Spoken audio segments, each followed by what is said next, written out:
Good morning, good afternoon and good evening.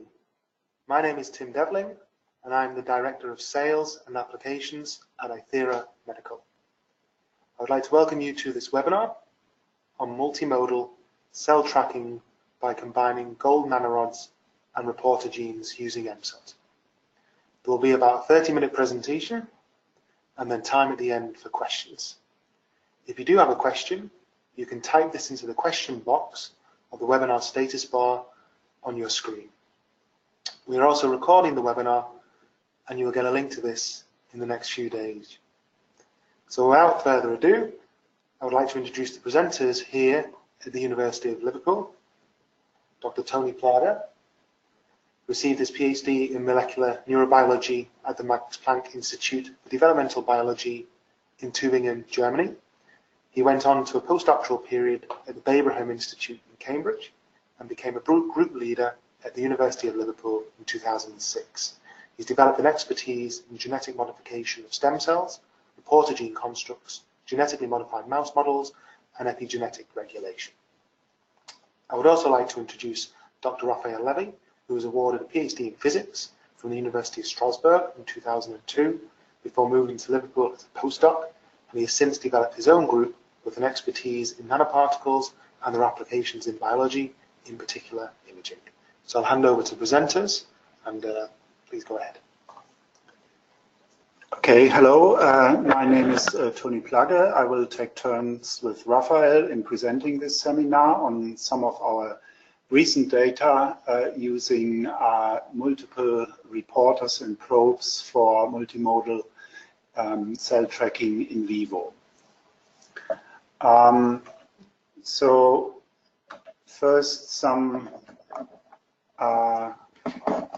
just a moment please. Okay, so first some general thoughts about applications of this type of in vivo imaging. So cell tracking is probably most relevant for areas of preclinical cell-based regenerative medicine research, where you would probably like to know whether any stem cell applications in models of disease do survive, the applied cells do survive, how they distribute, how they develop over time.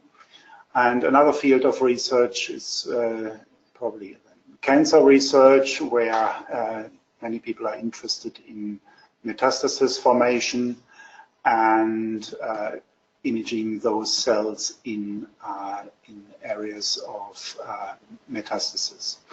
Another thought about using these in vivo imaging studies is the continued non-invasive longitudinal studies you can do using a reduced number of mice, following individual mice over longer periods of time instead of using cohorts of mice and sacrificing them at different time points. So this is very much within the aims of the efforts in reducing animal usage in basic research. So multimodal imaging, we basically have three optical based modalities that we can combine. There are other modalities like PET and SPECT, which we are not talking about today. But bioluminescence, fluorescence, and optoacoustic imaging can be combined for these purposes, whereby bioluminescence probably has the highest sensitivity, great signal-to-noise ratio, where no excitation light is used. It depends on genetic reporters, so genetic modification. Most commonly used is the firefly luciferase gene. And then the second modality, fluorescence. For fluorescence, we really need the near infrared window within the spectral wavelength spectrum. So this is between 650 and 900 nanometers, where absorbance by other components within an animal body, like hemoglobins, melanin, water, lipids, is minimal. Also, of course, scattering of light is another factor that impedes signal detection and the focusing of the signal, which is also relatively low in this near-infrared window. For fluorescence, one can use synthetic probes as well as reporter genes, and we will see examples of these later. Multispectral optoacoustic tomography has, of course, the advantage of providing spatial resolution, the possibility of 3D reconstruction of the signal, which is not possible really with bioluminescence and fluorescence. And again, for multispectral optoacoustic tomography, synthetic probes can be used, as well as reporter genes. Optoacoustic signals also are very well adapt or suitable for the near window, because the scattering is compared to light, to photon emissions. The acoustic signals are scattered roughly 3 orders of magnitude less in an animal body, so give a much more focused signal. Some other considerations in terms of using probes. Synthetic probes are usually maintained by cells only for limited periods of times, so they are often only suitable for short-term tracking, but they can be very strong signal providers. On the other hand, genetic reporters have the advantage that they indicate living cells, so the signal will only be provided as long as the cell is alive, but on the other hand require genetic modification of the cells. So in Liverpool, we have used multispectral optoacoustic tomography initially for functional studies, using this dye, IR dye 800, for a functional assessment of kidney filtration in mouse models of kidney disease. And this dye can be injected intravenously, and it is very quickly cleared, filtered in the kidney, as you can see in these images. And we used it to measure the time the signal passes, or the signal is present, is filtered through the kidney in a mouse model of kidney disease. So we measured the time delays of signal intensity in the kidney cortex here, and the kidney pelvis in the central area of the kidney. Then following this, we also started cell tracking studies, initially just using synthetic probes, namely gold nanorods. And Raphael will tell you a bit more about these studies. Okay, so the first question, I guess, is why would we use gold nanorods for this kind of applications? And what you can see on the top pictures is solutions of gold particles of different size and shapes. So they are all gold particles, but they differ by their size and shape, and you can see immediately that their optical properties, their colors, are very different. And more specifically, if we look at gold nanorods, such as the one which are shown in the electron microscopy pictures on the bottom left, these particles have a plasmon band in the infrared, and the position of this plasmon band depends on the aspect ratio, so the ratio between the diameter and the length of these rods. And you can see that when this aspect ratio is 3, the longitudinal plasmon band is at 700 nanometer, around 705 nanometer, whereas when the aspect ratio is 4, this is shifted by 100 nanometer and is now about 110 nanometers. So that's a green curve on the right bottom panel. So that means these probes are very useful because we can, they are very strong absorbers in the infrared, so they are potentially very good probes for photoacoustic, and also their absorption can be tuned in the right region where we want to be working for photoacoustic and for optical imaging in general. So that's why we want to use gold nanorods. We can label cells for cell tracking applications quite easily. With gold nanorods, we just have to add the gold nanorods to the cells, and these cells will uptake gold particles by endocytosis. The problem is, however, that the particles accumulate in these endosomes, this is in these organelles inside the cells, as you can see in these electron microscopy pictures, and then we have a very high density of these gold probes. And this will result in plasmon coupling and therefore in a change of the optical properties of the gold particles. So I've just shown you in the previous slide that they have ideal optical properties, but when they come inside cells, these properties are compromised. As you will see in the next slide, there is a broadening of the band, of the absorption band.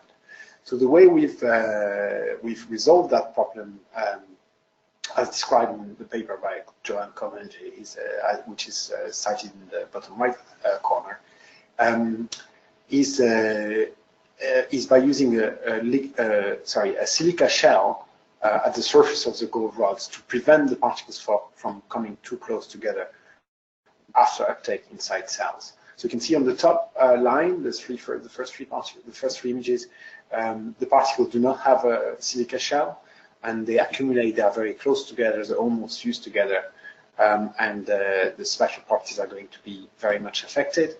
In the bottom one, where there is a 35 nanometer silica shell, the individual particles remain clearly distinct from each other, and this will basically preserve the optical properties. So this is shown in a more quantitative way in these spectra, where if you just concentrate on the A panel on the left, the dashed line show the particles before uptake, and the other lines show the spectrum of the absorbance spectrum of the cells with the gold nanorods inside, and the purple is without any silica shell, while the red is with the largest silica shell, where the absorbance of this longitudinal plasmon band is largely preserved. So we have now particles that we can use for cell labeling, and so we want to then do proof of principle of detection of these cell label with gold nanorods, which have this silica shell in vivo. So for this proof of principle, we just injected the labeled cells subcutaneously, and we did bioluminescence, so the cells are also labeled with Luciferase. And we also did optoacoustic imaging, and so we can show that we can detect those cells after implantation. So this is a proof of principle of the labeling and then of the detection of these cells in vivo. But obviously, the next step, and much more biologically relevant step, but also much more challenging step, is to detect label cells not after systemic injection, where we know how many cells we've put and exactly where they are anyway, but after a systemic injection. So in that next study, we first repeated those first steps of characterization, so the synthesis, the uptake study, and also the measurement of the optical properties after labeling of the cells. But we did that not with just one gold nanorods, but this time with two different aspect ratio gold nanorods, some which have a plasmon band that peaks at 710 nanometer, and some which have a plasmon band that peaks at 860 nanometer. And you will see later that this provides some quite useful controls. So I now hand over again to Tony, and I will speak to you again later. Okay, so apart from gold nanorods, there are also some fluorescent proteins which can act as optoacoustic reporters. And one of these is IRFP, infrared fluorescent protein 720, which was developed by the Verkusha lab. It is probably the most redshifted fluorescent protein that is currently available for in vivo work. It was derived originally from bacterial phytochrome photoreceptors. And unusually, it incorporates biliverdin as the chromophore. So it only fluoresces and provides optoacoustic signal with biliverdin bound. Biliverdin is a degradation product of heme, or metabolite of heme, so of hemoglobin metabolism, and is usually widely available within the body in all tissues and organs, so it's not a limiting factor in vivo. But in cell culture, in vitro, there is some biliverdin usually included within the serum of your medium, but you might need to add additional biliverdin to your cell culture medium to get fully labeled fluorescent cells in culture. Okay, so we used this IRFP protein, and in some initial proof of principle studies, we injected cells labeled with IRFP subcutaneously here in 4 different positions, different amounts of cells. And we imaged the fluorescence and tested the photoacoustic signal. You can see here on the right the position 4, the 1 million cell signal from this mouse. A clearly visible signal. We could also detect the position 1 with 125,000 cells, but this was pretty much at the detection limit. Another observation here is that there's quite a bit of background signal coming from the intestinal regions, and probably due to nutrients within the intestines. This can be sometimes a problem, especially at the lower end of the near window. And there are some special diets available that have reduced amounts of these fluorescent components. So these can be bought from mouse diet or animal diet providers. We will come back to these kind of background signal problems a little later as well. We generated a lentivirus-based reporter gene vector. We used lentivirus vectors because they can very efficiently transduce or transfect most mammalian cells. They integrate their genome into the cellular genome, and we used a vector with the EF1 alpha eukaryotic promoter, which is a very strong, very reliable eukaryotic promoter. It usually does not get silenced with time after integration into the cell genome. And this promoter drives the expression of a single mRNA from the reporter construct. And from this single mRNA, indicated by the blue arrow, there are 2 open reading frames, or basically the whole mRNA has 1 open reading frame to be precise, but 2 proteins are translated via a 2A mechanism. And so here we use the IRFP 720 reporter and the Firefly Luciferase. For those who are interested, I have a bit of background on how these 2A mechanism and elements work. These were originally discovered in viral genes, and there's a consensus amino acid motif, which is shown here between different types of 2A sequences. Most critical is this position here, indicated at the arrow between the glycine and the proline.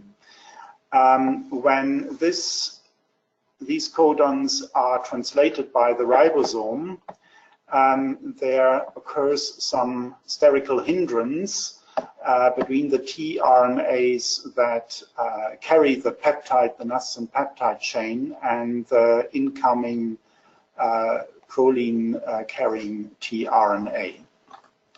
And the peptidyl-transferase activity of the ribosome is inhibited, and it basically leads to a disruption of the peptide formation.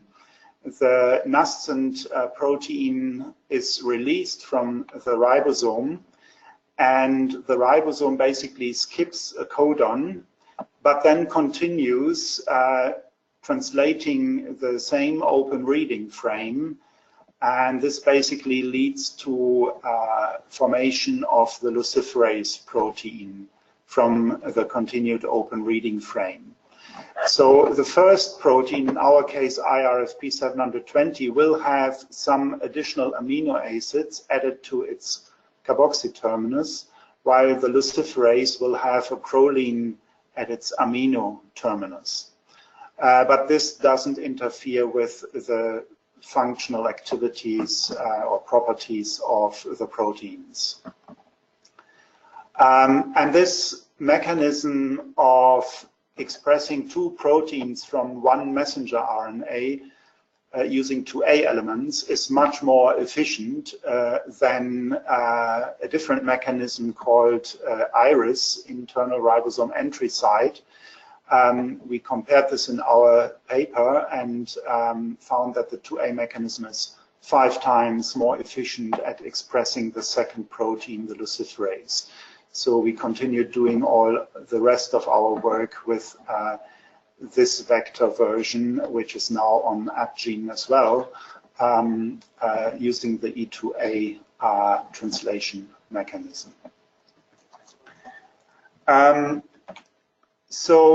Initially, we wanted to confirm that both proteins are expressed in transfected cells. We used mouse mesenchymal stromal cells, cell line actually. We see by antibody staining for luciferase and endogenous fluorescence of IRFP 720 that both proteins are expressed in the cells. IRFP tends to accumulate in the nucleus. We also confirmed the functionality via either spectrum imaging, initially imaging cell suspension for fluorescence of IRFP, and then the same cell suspension for bioluminescence after adding luciferin as a substrate. So both proteins were functional.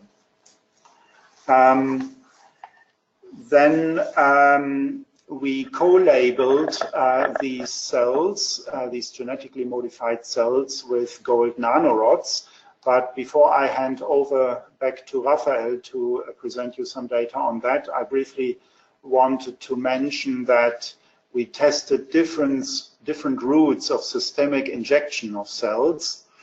So our aim was not just to test the cells subcutaneously, but to detect cells deep inside the body in various tissues and organs and see what the signal strengths and detection limits were from this whole body distribution. So we tested intravenous injection of cells and intracardiac injection via the left ventricle using ultrasound-guided intracardiac injection. And basically, we found using different types of MSCs, but also kidney-derived stem cells, that following intravenous injection, basically all the cells get immediately stuck in the lung capillaries, and they hardly get distributed to any other tissues, which you can see here on the right in the dissected tissues 5 hours after administration. There's no signal from the heart or the brain or kidney, spleen, and liver. Only the lung provides a signal. By contrast, after intracardiac injection, we do get whole body cell distribution in all the different organs. And so in the following experiments, we always used intracardiac injection. I hand back now to Raphael to present you some data on the GNR detection. So the first control that we did before actually doing the optoacoustic is checking that the labeling with the gold nanorods did not affect where the cells would go. So we used just luminescence to look broadly at the biodistribution of of unlabeled cells, well, of cells which were only labeled with a genetic reporter, but not with gold nanorods. At the first 2 images there, and as well as cells labeled with both the genetic reporter and the gold nanorod 710, and finally the bottom ones, which is cells labeled with gold nanods 860. And so broadly we find that we get the same kind of whole body distribution with this in these 3 different conditions. So then we proceeded with the optoacoustic analysis, and so you can see some of the data on that slide. So this is imaging directly after the intracardiac injection.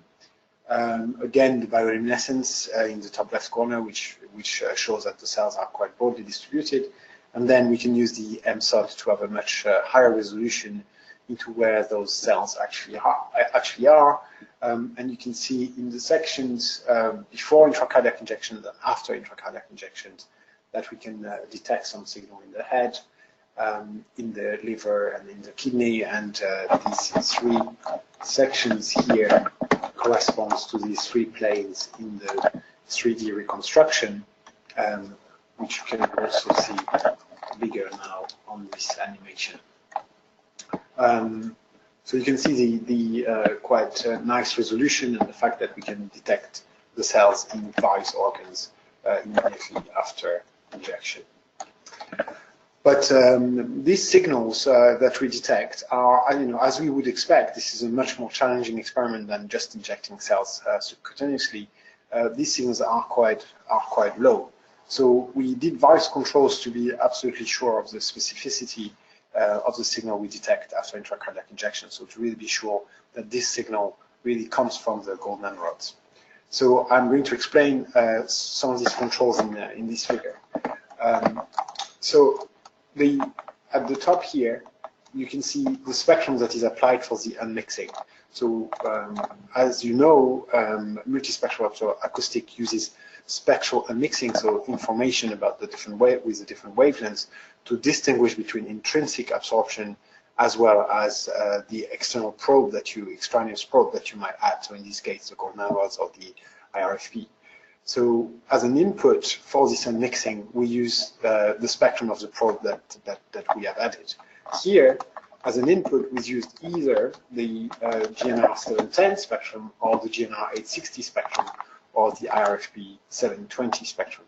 And then in terms of experimental conditions, we've got before injection of the cells, after injection of the gold nanorod 710 labeled cells, again before injection, and then after injection of the gold nanorod at 860 injection. So what we would expect is this. Before injection, we don't expect to detect anything in any of the conditions because there is no label cells, simply. And then after injection of the gold nanorod 710, we would expect to detect something in the conditions where we use the correct spectrum, so in this case this one, for the multispectral processing. And then we wouldn't expect to detect anything when we use the wrong gold nanorod spectrum for processing. And we don't really know about the RFP 720 because the cells do express the proteins, but immediately after injection, we expect the signal to be very low in terms of the protein. So because the gold nanorod signal should be much higher. So the same applies to the gold nanorod 860. So before injection, of course, we don't expect anything. And then if we use the wrong one, so in this case the 710 for the unmixing, we don't expect anything, and we would expect to detect some signal when we use the correct spectrum. So it's very nice with the crosses and dashes, but how does it work with the actual real data? So that's quite reassuring. So you can see here that we do detect some signal when we use the correct spectrum for unmixing. We can see a little bit of noise also in the other conditions. We don't detect anything in particular with the IRFP 720, so we cannot detect the RFP immediately after injection. And so that's why the two modalities, the two probes are quite complementary. Again, with the 860, the same applies. So when we inject the before injection of the 860 labeled cells, we don't detect any signal, and now the signal has moved to this condition where we use the correct spectrum for unmixing. So this is quite reassuring that even though the signals are quite low, they are specific, and the controls really demonstrate this. I think I will skip that slide because of time, but that's an additional control where we can really see that the increase in signal are in the correct region. If we just look at the MSOT intensity using region of interest analysis, again, we can see that the increase in signal corresponds to the right spectral region. So we can detect cells immediately after systemic injections, but what happens on longer time scales? So what happens on longer time scales is that most of the cells actually die within the first 24 hours, and we can know that from the bioluminescence signal. So on day 0, you can see the total intensity from the bioluminescence, which is in the tens of millions of units. And after day 1, this has been reduced massively. So we know that most cells die, and that's and what happens to the photoacoustic signal? The photoacoustic signal doesn't disappear on day 1, but it moves from a quite broad repartition. For example, a broad distribution. For example, there was some signal here in the kidney. On day 1, it is much reduced, but in the liver, immediately after intracardiac injection, there is a little bit of signal, and after day 1, it's massively increased, and then it's reducing, but on a quite slow kinetic, as can be seen in this figure. So the fact that there is this uncorrelation between the bioluminescent signal and the photoacoustic signal actually shows that what we are now imaging is not anymore the biodistribution of the cells, but really the clearance of the gold nanorods, and probably also the clearance of what remains of the death of the cells that died following the systemic injection.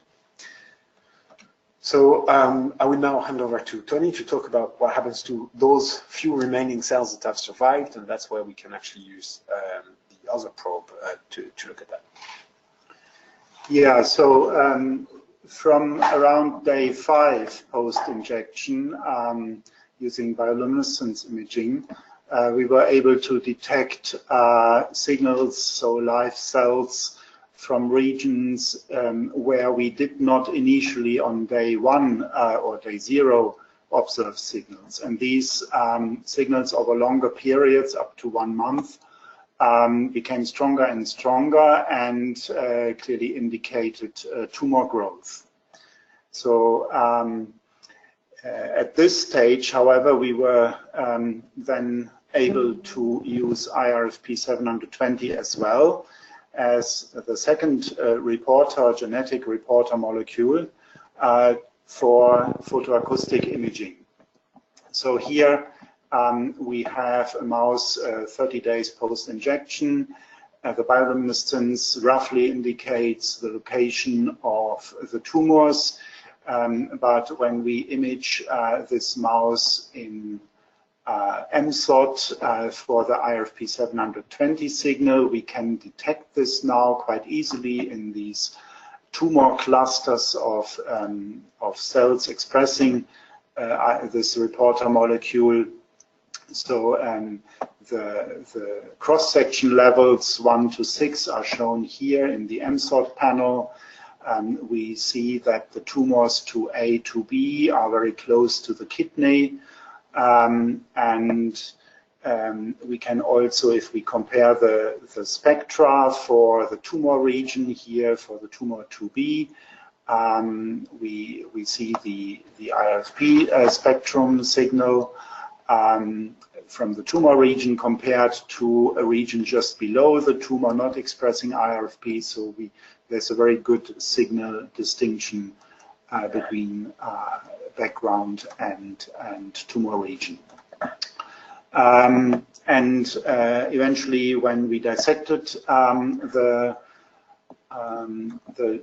tissues and the tumors, we could confirm the localization. For example, the tumors 2A, 2B here.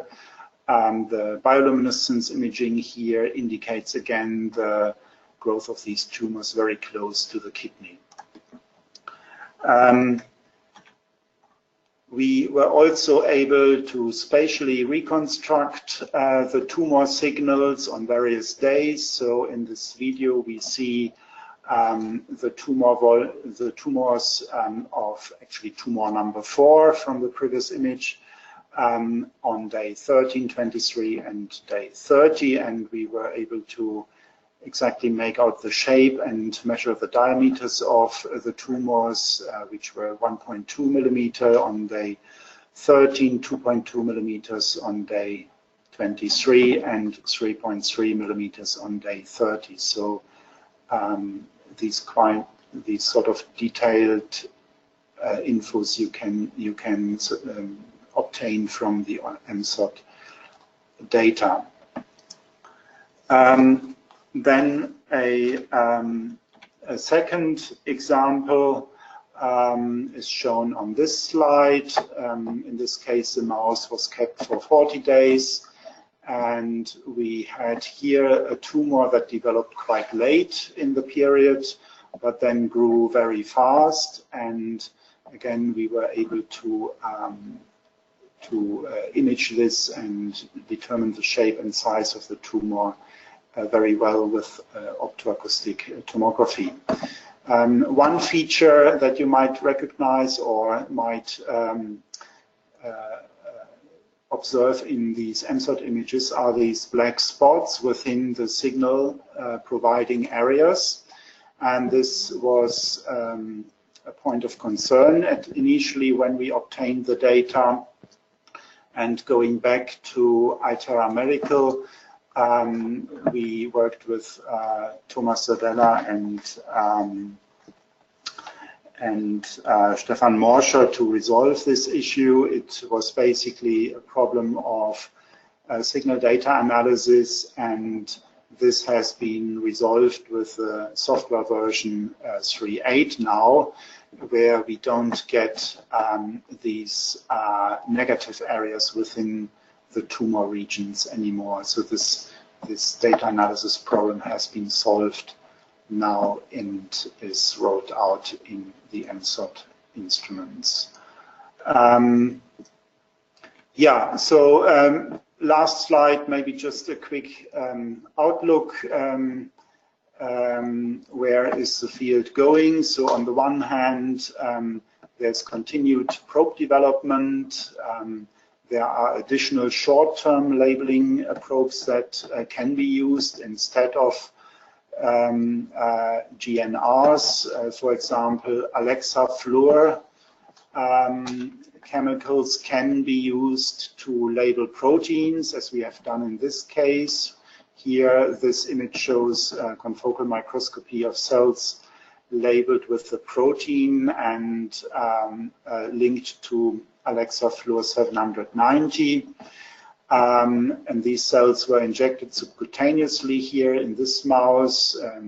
This Alexa provides a very strong fluorescent signal, and also it provides a very good optoacoustic signal, as you can see in this image. And we are currently testing and trying how well it can be distinguished from the IRFP 720 genetic reporter. There are other novel reporter gene developments. Recently, this new or modified firefly Luciferase system, the Acaluminis system, was developed, apparently able to detect single cells in deep tissues. So this will be interesting to follow in the future. And there are, of course, other types of multimodal imaging, other combinations of imaging that can be followed. So, for example, superparamagnetic iron oxide nanoparticles, pions, can be combined with reporter genes for multimodal MRI and optical or optoacoustic imaging. And then there are, of course, PET and SPECT modalities, where reporter genes are used to promote the uptake of nuclear tracer molecules for these imaging modalities. But we are not talking much about these today. So I think we are coming to the end of the presentation time, and I would just like to thank everyone who contributed to the work at the Institute of Integrative Biology, the chemistry department in Liverpool, who helped a lot with synthesizing the nanomaterials, and the Center for Preclinical Imaging in Liverpool, and image analysis development with the help of iTerra Medical. And so we are open to any questions now from the audience. Yeah, I'll just take over again and say thank you both to Tony and to Raphael for a very interesting talk. As mentioned, you can type your questions into the web software panel that you can see here, and we'll answer them. We've had some questions coming in, so I'll start with those, but please feel free to keep sending them. First off is, have you used any other genetic reporters for optoacoustic imaging? Other genetic reporters for optoacoustic imaging, we have not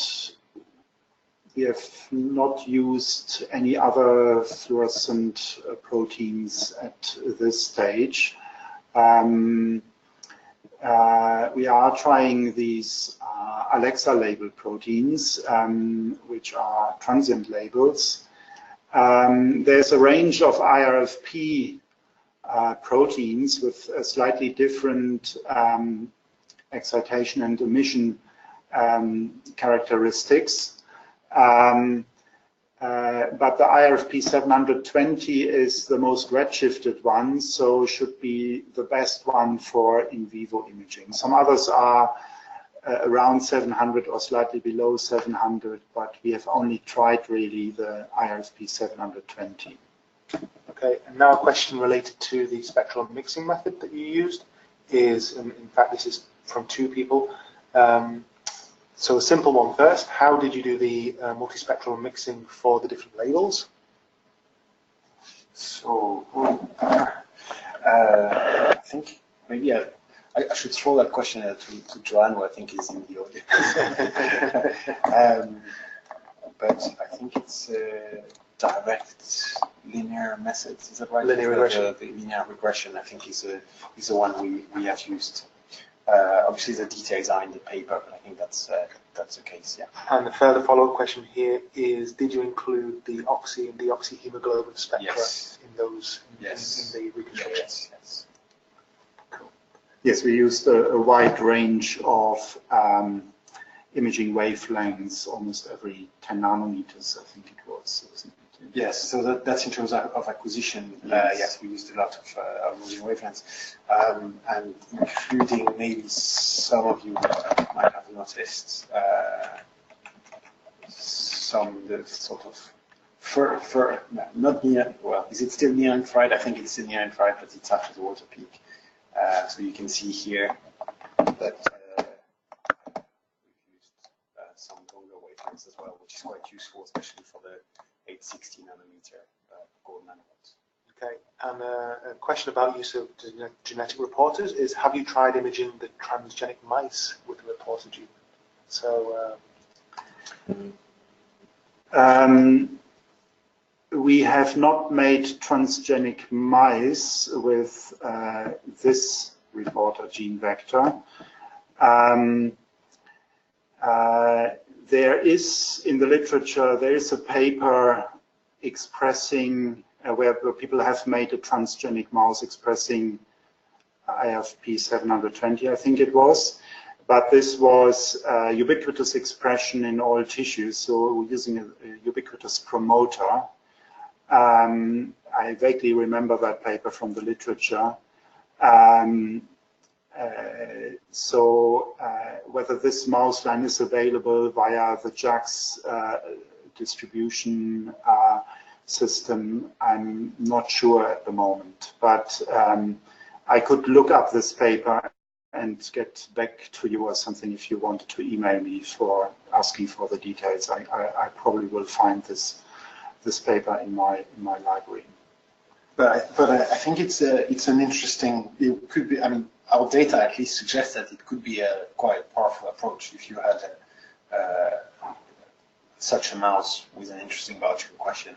You would be able to follow relatively small clusters of cells if you were labeling specific population of cells in a transgenic mice.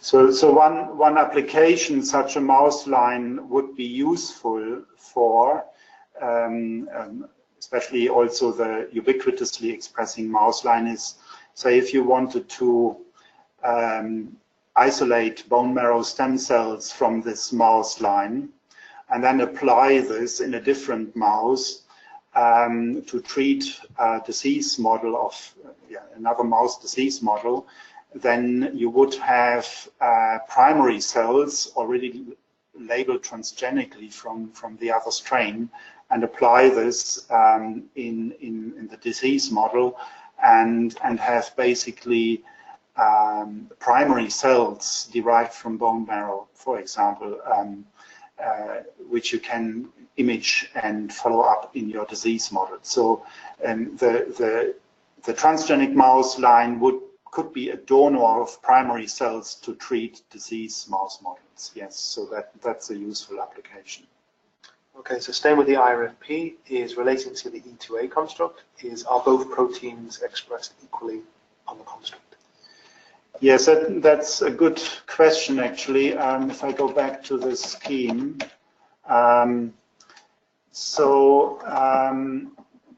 The question is really how efficient is the ribosome with continuing downstream translation of the second open reading frame, in this case luciferase. I must admit we have not systematically assessed this. And I'm not aware from any literature where people have really sort of quantified this.